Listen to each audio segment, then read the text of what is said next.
Kenapa setiap kalimat iman dalam Al-Quran selalu disandingkan dengan amal soleh?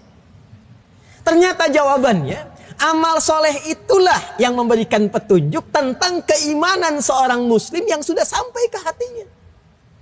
Jadi kalau iman itu sudah sampai dari lisan ke hati, sampai ke jiwa kita, maka pembuktiannya akan tampak melalui sinyal iman yang diteruskan kepada perangkat tubuh untuk membuktikan kepada Allah, iman sudah sampai ke hati saya. Apa buktinya? Dengan amal. Amal yang didorong oleh iman itulah disebut dengan soleh. Maka itulah muncul kalimat amal soleh.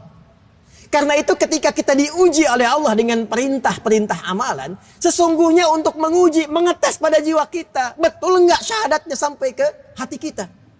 Benar enggak kalimat syahadatnya sampai ke jiwa kita? Karena itulah turun perintah sholat 5 kali dalam sehari. Diperdengarkan suaranya lewat telinga kita. Jangan-jangan kita ucapkan asyhadu an la ilaha illallah, tapi kalimat Allahnya enggak ada getaran di jiwa kita. Quran surah ke-8 Al-Anfal di ayat yang kedua. Innamal mu'minuna alladzina idza dzukirallahu wajilat qulubuhum wa idza tuliyat 'alaihim ayatuhu zadatuhum imana wa 'ala rabbihim yatawakkalun. Sungguh orang beriman yang sejati itu ada cirinya. Kalau disebutkan nama Allah, ada getaran dalam hatinya. Bukti iman sudah sampai ke dalam jiwanya. Karena itu 5 kali dicek setiap pergantian waktu dalam sehari. Subuh ganti ke siang, siang ganti ke sore, sore ganti ke menjelang malam, ada maghrib, maghrib ganti ke isya malam. Dicek, jangan-jangan subuhnya ada iman, sorenya kufur. Jangan-jangan sorenya kemudian ada iman, subuhnya jadi kufur. Diperdengarkan, bukankah ketika Anda mendengar azan ada getaran dalam hati? Allahu Akbar, Allahu Akbar. Ya Allah sudah azan. Itu tandanya imannya masih semayam dalam jiwa. Tinggal dibuktikan. Lewat apa? Salat. Karena itulah ketika ada perintah untuk mengerjakan amal saleh, sesungguhnya cara membacanya itulah jalur syafaat kita. Itulah pembuktian iman kita.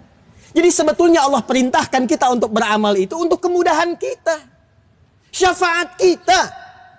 Karena ternyata amal itu adalah penentu kita untuk mendapatkan syafaat Allah subhanahu wa ta'ala. Dengan salat itu kita mendapat syafaat. Dengan baca Al-Quran dapat syafaat. Dengan bersedekah dapat syafaat. Dan dampak syafaat akhirat itu akan berpengaruh kepada kehidupan dunia kita. Karena itu kalau Anda bertanya, kenapa saya salat? Suara adzan menjawab secara langsung. Hayya 'alas shalah, ayo salat. Anda bertanya, kenapa saya salat? Hayya 'alal falah. Azan tidak menjawab, itu wajib. Azan tidak menjawab, kerjakan saja. Azan justru menjawab, hayya 'alal falah. Supaya kamu bahagia. Supaya hidupmu mudah. Supaya dapat syafaat. Karena itulah Nabi pernah mengatakan, Iqra'ul Qur'an, fa innahu ya'ti yaumal qiyamati syafi'an li ashabi. Baca Al-Quran. Karena Al-Quran itu akan datang menjadi syafaat bagi sahabat-sahabatnya.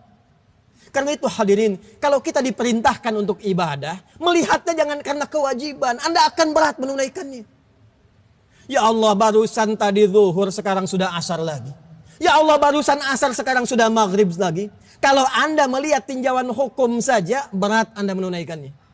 Tapi kalau Anda melihat, ya Allah, Allahu Akbar, ini syafaat saya. Mungkin di titik ini doa saya akan dikabulkan.